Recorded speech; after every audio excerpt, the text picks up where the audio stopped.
మాజీ ముఖ్యమంత్రి వర్యులు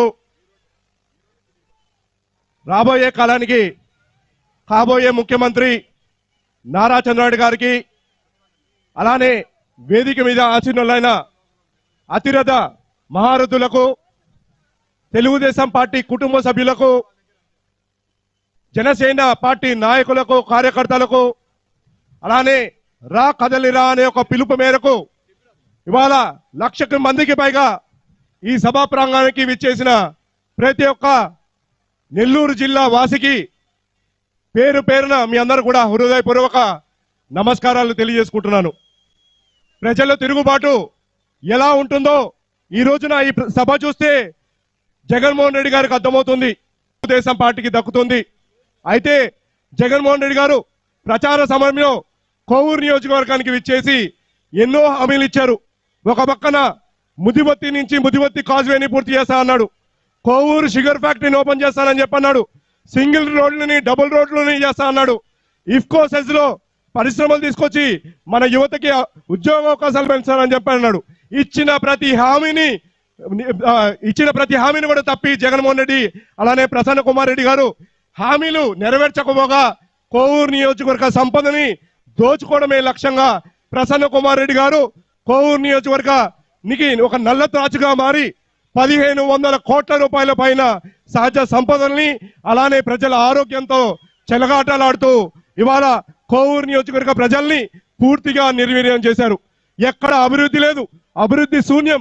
అలానే సంక్షేమం కొంతమందికి అందిస్తూ కేవలం సంక్షేమం అందిస్తున్నాము, మేము అందరికీ సంక్షేమం అందిస్తున్నాం అని చెప్పి చెప్పడం జరుగుతుంది. సంక్షేమం అందింది 30 నుంచి 40% మందికైతే అందరి వ్యక్తులు దాదాపు 60% పైగా ఉన్నారు.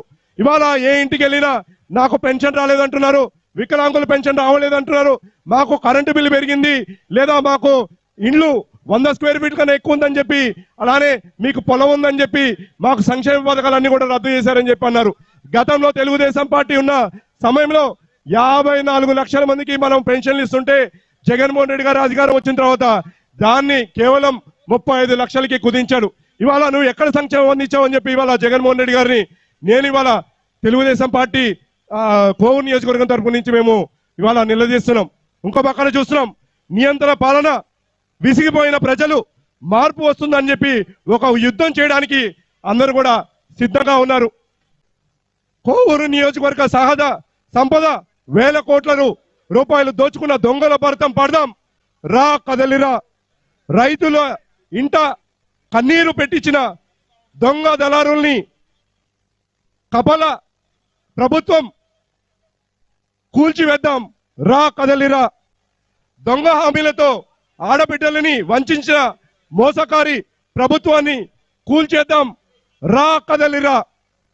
యువతకు జాబ్ క్యాలెండర్ లేకుండా మోసం చేస్తూ దగా చేస్తున్న ఈ ప్రభుత్వాన్ని మనమందరం నిలదీస్తాం, రా కదలిరా. ఇసుక గ్రావెల్ మద్యం మాఫియాకి అడ్డగా చేసి ఇవాళ కోవూరు నియోజకవర్గం కాదు, ఇవాళ ఆంధ్ర రాష్ట్రంలో ఉన్న సహజ సంపదలన్నీ కూడా దోచుకుంటున్న ఈ ప్రభుత్వాన్ని గద్దె దింపుదాం, రా కదలిరా.